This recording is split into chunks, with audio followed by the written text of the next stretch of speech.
नमस्कार प्रेक्षक हो, आपण पाहत आहात आशा किरण बोलूया निसंकोच.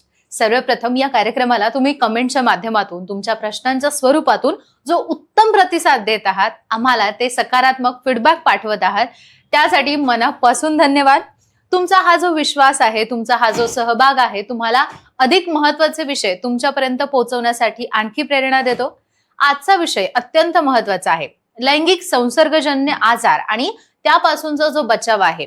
अनेक वेळा माहितीच्या अभावामुळे किंवा भीतीमुळे या आजारांकडे दुर्लक्ष केलं जातं, पण योग्य वेळी माहिती आणि काळजी घेतली तर हे टाळणं सहज शक्य आहे. या विषयावर मार्गदर्शन करण्यासाठी आपल्या सोबत आहे प्रसिद्ध क्लिनिकल सेक्सॉलॉजिस्ट आणि समुपदेशक डॉक्टर उमेश मुंदडाजी. डॉक्टर मुंदडाजी यांचं आशा किरण क्लिनिक 1985 पासून लोकांच्या सेवेत आहे. ते गेले 40 वर्षांपासून पुरुष आणि कपल्सना लैंगिक आरोग्य, वैवाहिक समस्या आणि फर्टिलिटी या संदर्भात मार्गदर्शन करत आहेत. त्यांनी आजपर्यंत हजारो रुग्णांना योग्य सल्ला आणि उपचार देत त्यांचं वैयक्तिक आणि वैवाहिक आयुष्य अधिक समृद्ध करण्यासाठी मदत केली आहे.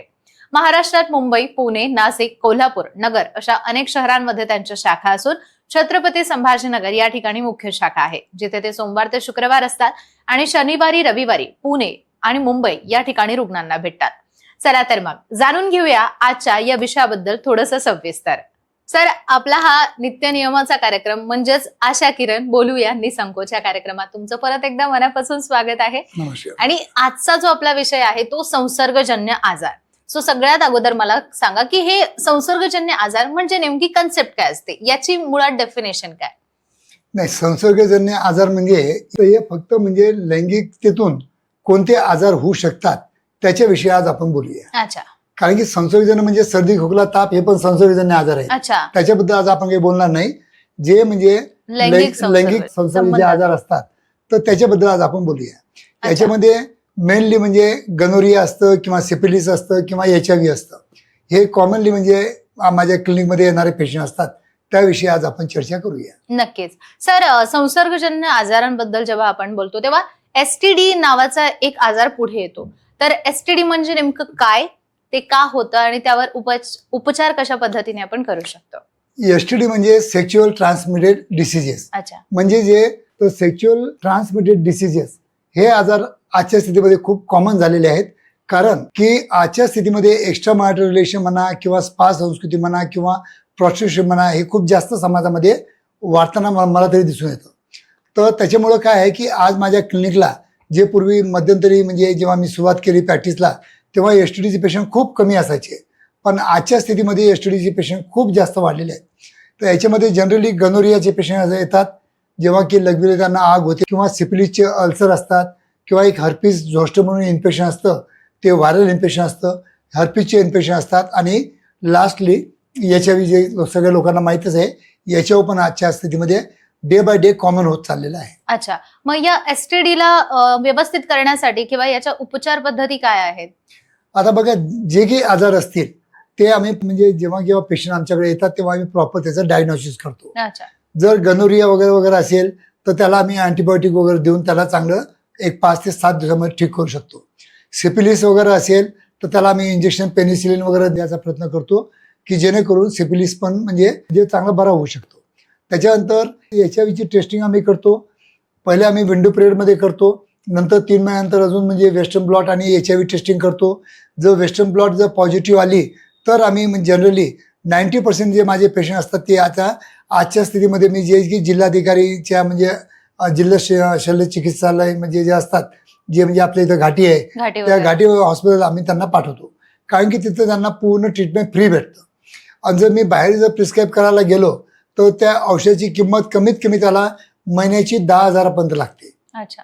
आणि महिन्याची 10,000 ट्रीटमेंट तो रेग्युलर बेसिसवर घेऊ शकत नाही. आणि जर रेग्युलर बेसिसवर तो जर पेशंट घेत नसेल तर तो आजार कायमचा बरा होतच नाही. आजच्या स्थितीमध्ये नवीन काही रिसर्च आलेले आहेत, HIV पण व्हॅक्सिन आलेलं आहे, पण अजून ते आपल्या भारत देशामध्ये कॉमनली इम्प्लिमेंटेड झालं नाही, अजून गव्हर्नमेंटने पण इंट्रोड्यूस केलेलं नाही. पण लवकरच ही लस पण आपल्या भारत देशामध्ये आपल्या सरकारी दवाखान्यांमध्ये आपल्याला मिळू शकते. अच्छा. सर, तुमच्या गेल्या 40 वर्षाच्या अनुभवामध्ये तुम्हाला काय वाटतं, सरासरी याचे जे पर्सेंटेज आहेत की पहिले किती होते, आता किती झालेले आहेत? आता सेक्शुअल ट्रान्समिटेड डिसीज जे आहेत त्याच्यामध्ये सगळंच आलं, व्हायरल पण आलं, बॅक्टेरियल पण आलं आणि HIV पण आलंय. तर आजच्या स्थितीमध्ये खूप कॉमन होत झाले. जसं की माझ्याकडे पहिले दिवसातून 2 किंवा 3 पेशंट यायचे, तर आज माझ्याकडे 7 ते 8 पेशंट हे सेक्शुअल ट्रान्समिटेड डिसिजेसचे आले. अच्छा इतके पेशंट वाढलेले आहेत. अच्छा, मग ते हायजीन आलं, इंटरकोर्स चुकीच्या सगळं- ठिकाणी आलं, सगळं या आलं. सगळ्या गोष्टींमुळे होत. तर अशा वेळेला दोघांनी ॲज अ कपल यायला पाहिजे आणि दोघांनी चांगलं प्रॉपर ब्लड टेस्ट वगैरे करून जर त्याचं प्रॉपर ट्रीटमेंट घेतलं तर या बिमाऱ्या जी की आजार असतात या मुळापासून नष्ट होऊ शकतात. अच्छा सर, तुम्ही म्हणालात ना की HIV चा तुम्ही उल्लेख केला, तर हे HIV कसं पसरतं? HIV किंवा एड्स जो आहे तो कसा पसरतो? HIV म्हणजे कसं आहे, जे पसरण्याचं जे मेन कारण असतं की जेव्हा HIV ग्रस्त पेशंटचं रक्त आणि एखाद्या म्हणजे पेशंटचं रक्त मिक्स झालं तरच हा HIV होतो. नाहीतर नाही. हा HIV लाळेतून होत नाही. तर कंपल्सरी जेव्हा केव्हा ते इंटरकोर्स करतात, खूप जास्त म्हणजे ड्रिंक घेतल्यानंतर किंवा म्हणजे जास्त प्रॉस्टिट्यूटकडे जातात तर त्यांना मायनर मायक्रोस्कोपिक इंजुरी होतात आपल्या प्रायव्हेट पार्टला आणि तिथून ते इन्फेक्शन कॅचअप होतं आणि ते इन्फेक्शन कॅचअप झाल्यानंतर इमिजिएट तुम्हाला समजत नाही की तुम्हाला HIV झाला म्हणून. कारण की सुरुवातीला 3 महिने एक विंडो पिरियड असतो. 3 महिन्यामध्ये किती टेस्ट केल्या, कोणतीही टेस्ट केली तरी आपल्याला पॉझिटिव्ह दाखवत नाही. पण 3 महिन्यानंतर जर HIV टेस्ट बेसिक 1 and 2 केली आणि वेस्टर्न ब्लॉट टेस्ट केली तर आपल्याला समजून जातं की याला इन्फेक्शन झालेलं आहे का नाही आहे. अच्छा, आणि मग ते जर आता झालंय समजा, तर त्यावर काय सोल्युशन्स आहेत? आणि त्याच्यावर आता भरपूर औषधी उपचार निघालेले आहेत. अच्छा प्रिव्हेंटिव्ह मेडिसिन्स पण निघालेले आहेत आणि भरपूर म्हणजे औषध निघालेले आहेत. तर DOV रियन वगैरे वगैरे आम्ही देतो. त्याचे रिझल्ट पण खूप छान आहेत. पण इतकंच आहे की ती औषधी जसं डायबिटीज झालं, ब्लड प्रेशर झालं तर आपल्याला औषधी लाईफ लॉंग घ्यावं लागतात. त्याचप्रमाणे या पेशंटना इम्युनिटी पॉवर वाढवण्यासाठी किंवा मेंटेन ठेवण्यासाठी नक्कीच यांना लाईफ लॉंग औषधी घ्यावं लागतात. अच्छा आणि हे आजार पण त्यांनाच होतात ज्यांचं इम्युनिटी पॉवर कमी असेल, अच्छा त्यांना जास्त होतात. अच्छा, मग ती बॉडीवर कशा पद्धतीने हे करते? आता त्याचे सिमटम जर विचारले तर त्याच्यामध्ये बघा URI सारखे पण सिमटम असतात. अपर रिस्पिरेटरी इन्फेक्शन जे असतात, सर्दी खोकला ताप तसे पण होऊ शकतात किंवा अच्छा. लूज मोशन वगैरे पण होऊ शकतं. असे सिमटम जे जनरलाइज असतात किंवा बॉडी विकनेस, ताप येणे, कोणती औषधी घेतलं तरी तापाला म्हणजे रिस्पॉन्स न करणे, असे सिमटम्स असतात. पण या पहिले आम्ही स्टार्टिंगला सिम्प्टमॅटिक ट्रीटमेंट करतो. पण ज्यांना अँटीव्हायरलचा डोस प्रॉपर जर दिला आणि प्रॉपर कॉम्बिनेशनमध्ये दिलं तर नक्कीच HIV हा आजार बरा तर नाही होणार, पण नक्कीच आपण त्याचं लाईफ चांगलं सुद्धा इम्प्रूव्ह करू शकतो आणि त्यांना हेल्दी लाईफ इम्प्रूव्ह करण्यासाठी आपण नक्कीच लाईफ लॉंग औषध देऊ शकतो. पण सर, हा थोडा असा गंभीर विषय आहे आता, की तुम्ही म्हणालात सुरुवातीच्या आठवड्याला ते ओळखायला येत नाही आणि सिम्पटम्स पण खूप कॉमन असतात. तर जे लोक आपल्याला पाहताय सर्वसाधारणपणे, त्यातल्या एखाद्याला जर काही मनात शंका आली तर त्यांनी सर्वप्रथम काय करायला पाहिजे? नाही, सर्वप्रथम जर त्याची हिस्ट्री जर असेल की कुठेतरी म्हणजे बाहेर जाऊन जर एक्स्ट्रा मॅरिटल रिलेशन त्यांनी ठेवले असतील आणि त्याला काही थोडंसं इचिंग वगैरे असेल, काही इन्फेक्शन झालेलं असेल, तर मी त्यांना ॲडवाईस करतो की तुम्ही आता तुमच्या पार्टनरबरोबर पण 3 महिन्यापर्यंत कंपल्सरी विथ प्रोटेक्शनच तुम्ही इंटरकोर्स करा, जेणेकरून तुम्ही तुमच्या पार्टनरला जे की तुम्ही बाहेरून इन्फेक्शन आलेलं आहे तुम्ही देणार नाही. तर ती काळजी घेणं अत्यंत गरजेचं असतं आणि बरीच लोक ही काळजी घेत पण नाहीत. अच्छा हां, तर त्याच्यामुळे काय होतं की दोघांना इन्फेक्शन होऊन जातं आणि मग दोघांनाही प्रॉपर ट्रीटमेंट करावं लागते. अच्छा, आणि समजा तुम्हाला HIV झाला तर तुमच्या शरीरावर काय काय बदल होतात ते? पहिलं जर सिम्पटम असेल तर म्हणजे फिवर, काही बॉडीमध्ये कोणतेही व्हायरल असो किंवा कोणतेही फंगल असो का किंवा बॅक्टेरिया जे काही इन्फेक्शन असतं ते पहिलं साईन असतं की फिवर. अच्छा जर फिवर असेल, त्यातले म्हणजे RBC वाढलेले असतील, WBC वाढलेले असतील तर नक्कीच आम्ही समजून जातो की याला इन्फेक्शन आहे आणि त्या इन्फेक्शनचा मग प्रॉपर निदान करण्यासाठी आम्हाला दुसऱ्या बऱ्याच टेस्टिंग करावं लागतं. अच्छा, आणि समजा आता नाही ओळखायला आलं लवकर किंवा नाही समजलं तर काय मोठे धोके होऊ शकतात? नाही, मग HIV ब्लोन होऊ शकतो आणि HIV झाल्यानंतर त्याला पूर्ण लाईफ लॉंग त्याला ट्रीटमेंट घ्यावं लागतं आणि कमीत कमी जर समजा प्रॉपर जर त्यांनी काळजी घेतली असती, पहिलेच काळजी घेतली असती तर मला असं वाटतं की कमीत कमी त्याच्या पार्टनरला त्यांनी इन्फेक्शन दिलं नसतं किंवा तिला HIV ग्रस्त करून ठेवलं नसतं. तर ही काळजी घेणं हे नक्कीच गरजेचं असतं. अच्छा, म्हणजे जर वेळेत तुम्ही योग्य निर्णय घेतला नाही तर तुमच्या बरोबर तुमचे जे पार्टनर आहेत त्यांना सुद्धा हा त्रास होऊ शकतो. बरोबर. सुरक्षित संबंध म्हणजे नेमकं काय आणि त्यात कोणत्या गोष्टींची काळजी घ्यावी लागते? बघा, सुरक्षित संबंध म्हणजे की दोघांपैकी कोणालाही एखादं इन्फेक्शन असेल त्यावेळेला आम्ही त्यांना प्रोटेक्शन त्यांना इंटिमेट व्हायला सांगतो. एक. दुसरी गोष्ट डायबिटीज आहे. आता डायबिटीजमध्ये बॅलॅनायटिस इज व्हेरी कॉमन, म्हणजे इथं कॉमन म्हणजे आपल्या पेनिसच्या टोकावर नेहमी त्यांना रेडिशनेस असतो किंवा दाणे दाणे त्यांना लाल लाल दाणे असतात किंवा इन्फेक्शन असतं, हे खूप कॉमन बॅक्टेरियल इन्फेक्शन आहे जे डायबेटिक पेशंटला खूप कॉमनली असतं. तर हे जर त्यांना 100% प्रिव्हेंट करायचं असेल तर त्यांना आम्ही सल्ला देतो की सर्कमसिजनचा, जे की आमच्याकडं स्टेपलर सर्जरी म्हणून अवेलेबल आहे. तर ती स्टेपलर सर्जरी जर केली तर त्याला बॅलेनायटिस केव्हा होणार नाही, इन्फेक्शन होणार नाही, आणि जेव्हा केव्हा तो आपल्या पार्टनरबरोबर जेव्हा केव्हा तो इंटिमेट होईल तर तो इन्फेक्शन ट्रान्सफर होणार नाही.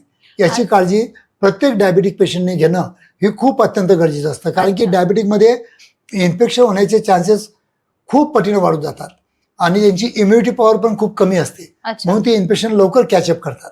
अच्छा, म्हणजे ज्यांना ज्यांना डायबिटीज आहे त्यांनी या सगळ्या गोष्टी करायला हवे थोडक्यात. मग त्यांनी काळजी घ्यायला पाहिजे. अच्छा, ओके. सर, कॉन्डोम वापरणं किती प्रभावी मानलं जातं?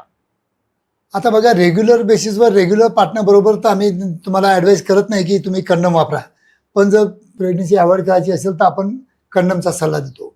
पण जर तुम्हाला काही इन्फेक्शन असेल किंवा तुमच्या पार्टनरला व्हाईट डिस्चार्ज असेल किंवा त्याला काही ईस्ट इन्फेक्शन असेल किंवा त्याच्या योनी मार्गामध्ये काही खाज असेल, काही असं असेल तर नक्कीच आम्ही त्यांना कंडम वापरण्याचा सल्ला देतो, की जेणेकरून एक दुसऱ्याचं, ज्याला आम्ही सेक्च्युअल ट्रान्समिट डिसीज म्हणतो, हे इन्फेक्शन एक दुसऱ्याला ट्रान्सफर झालं नाही पाहिजे. इतकी तर दोघांनी पण काळजी घ्यायलाच पाहिजे. आणि आजच्या स्थितीमध्ये माहिती आहे की प्रोनोग्राफी बघून आता माझ्याकडे जितके पेशंट असतात मी त्यांना हिस्ट्री विचारतो तेव्हा मला असं माहीत पडतं की आजकाल ओरल सेक्स पण खूप कॉमन झालेलं आहे. पण जर तुम्ही जर पार्टनर बदलत असाल तर नक्कीच तुम्हाला HIV सारखे किंवा STD सारखे धोके नक्कीच निर्माण होऊ शकतात. म्हणून तेव्हा ही काळजी नक्कीच घेणं गरजेचं आहे की तुम्ही तुमच्या पार्टनर बरोबर फेथफुल राहणं पण गरजेचं आहे. आणि जर तुम्ही पार्टनर जर चेंज करत असाल तर नक्कीच प्रोटेक्शन वापरणं अत्यंत गरजेचं पण आहे. पण जर प्रोटेक्शन वापरत असाल तर प्रेग्नन्सी 100% अवॉइड होते का? किंवा जे फंगल इन्फेक्शन्स असतात त्यांच्यापासून 100% समोरचा प्रोटेक्ट राहतो? आता 100% तर नाही बोलणार मी. जर तुम्ही जर प्रॉपर वापरलं नाही की प्रॉपर विअर केलं नाही किंवा रप्चर झालं किंवा त्यांना बरोबर नॉलेज नसेल किंवा त्याच्यावर काही म्हणजे लुब्रिकेशन लावलं किंवा पेनिसवर पहिले काही लुब्रिकेशन लावलं, अशा वेळेला ते म्हणजे थोडंसं म्हणजे रप्चर होऊ शकतं आणि त्याच्यामुळं 99% प्रोटेक्शन मिळू शकतं. 1% there are the chances pregnancy राहण्याचे पण STDचे पण चान्सेस असतात. आता बरेच पेशंट मला विचारतात की डॉक्टर साहेब, मी स्पाला गेलो, मी इकडे गेलो, मी एक्स्ट्रा मॅरिटल रिलेशन ठेवण्यासाठी गेलो, पण मी कंडम वापरतो तरी मला इन्फेक्शन का झालं? त्याचं मेन कारण असतं की चुकीच्या पद्धतीने त्यांनी त्याचा वापर केलेला असतो. अच्छा सर, तुम्ही ओरल सेक्स बद्दल बोलला, तर या ओरल सेक्सचे काही साईड इफेक्ट्स होतात का? नाही, जर रेग्युलर पार्टनर बरोबर जर केलं असेल तर मी तुम्हाला ॲज अ सेक्सॉलॉजिस्ट म्हणून ॲडवाइस करेन की that is the most strongest stimulating part which we मतलब प्रोव्हाइड टू इच अदर. तर ते करणं चांगलं आहे, पण जर एक दुसऱ्याला इन्फेक्शन असेल तर त्या परिस्थितीमध्ये अवॉइड केलेलं चांगलं असतं. अच्छा सर, आपण बोलताना बोललो होतो सुरुवातीला की STD जो असतो, STDची टेस्ट कधी करायची असते आणि कशा पद्धतीने होते? नाही, जेव्हा केव्हा तुम्ही डॉक्टरकडे जेव्हा काही इन्फेक्शनचे आजार घेऊन जातात, जेव्हा की प्रायव्हेट पार्टला इन्फेक्शन झालेले आहेत, जेव्हा तुम्हाला डॉक्टर सजेस्ट करतील तेव्हाच तुम्ही टेस्ट करायला पाहिजे. त्याच्यामध्ये भरपूर टेस्ट असतात. तर त्या टेस्ट करून ते फक्त आम्ही इतकंच बघतो की ते फंगल आहे का व्हायरल आहे का बॅक्टेरियल आहे, अच्छा, आणि त्याप्रमाणे प्रत्येक याच्यामध्ये वेगवेगळं ट्रीटमेंट असतं. तर ते ट्रीटमेंटची दिशा ठरवण्यासाठी हे इन्व्हेस्टिगेशन करणं अत्यंत गरजेचं असतं. अच्छा सर, हे जे आजार आहेत याचा समाजामध्ये, खास करून आपल्या समाजामध्ये खूप बाहू केला जातो. म्हणजे म्हटलं जातं ना, बापरे याला HIV झाला, याला STD झाला किंवा एड्स झालं. म्हणजे लिटरली पहिल्या काळात तर असं होतं की त्या लोकांना एका साईडलाच काढून टाकलं जायचं. बरोबर आहे. तर ह्या ज्या गैरसमजुती आहेत याबद्दल तुम्ही काय सांगाल आणि ह्या खरंच गरजेचं त्यासाठी आहे आता का? आपल्या भारत देशामध्ये आपल्या सरकारने खूप चांगलं काम केलेलं आहे. HIV बद्दल पण लोकांना पूर्ण कल्पना आहे. असं आता घरामध्ये एखादा HIV पॉझिटिव्ह निघाला त्याचं कारण दुसरं पण होऊ शकतं. Not only extra marital relation म्हणा किंवा असं काही म्हणजे नसतं. केव्हा जर ब्लड ट्रान्सफ्युजन मध्ये जर झालं असेल तर पण होऊ शकतं, किंवा एखाद्या हॉस्पिटलमध्ये तो ॲडमिट झाला असेल आणि दुसऱ्याचं काही म्हणजे फ्लुइड ट्रान्सफर झालं असेल तरी त्यांना HIV होऊ शकतं. तर असे भरपूर म्हणजे त्याला कारणं असतात. तर अशी काळजी करायची गरज नाही. आजकाल लोकांना नॉलेज भरपूर आहे, पण मला वाटतं की जितकी तुम्ही काळजी घेसाल तितकं तुम्ही या आजारापासून दूर राहिलेलं चांगलं आहे. Precaution is the better than cure. Okay sir, मी कधीतरी असंही ऐकलं होतं की ब्लड्स मधून जसे व्हायरस जातात, ट्रान्सफर होतात, तसं थुंक जी असते मानवाची तिथून पण बरेचसे आजार पसरतात. मग तेही काही असतात का? नाही, एका संशोधनामध्ये असं आढळून आलेलं आहे की जे सलावा आपल्या तोंडामध्ये असतो त्याच्यामध्ये अँटीबॉडी असतात. अच्छा, तर जर कोणी जर ओरल सेक्स करत असेल, ब्लो जॉब करत असेल तर त्याच्यामुळे काही HIV ट्रान्सफर होत नाही. हे एक म्हणजे सायंटिफिकली सिद्ध झालेलं आहे. अच्छा. आपल्या आशा किरणमध्ये या सगळ्या आजारांसाठी उपचार पद्धती आहेत का? भरपूर उपचार पद्धती आज मी रोजचे म्हणजे 8-10 पेशंट बघतोच आणि त्याच्यावर उपचार करतोच.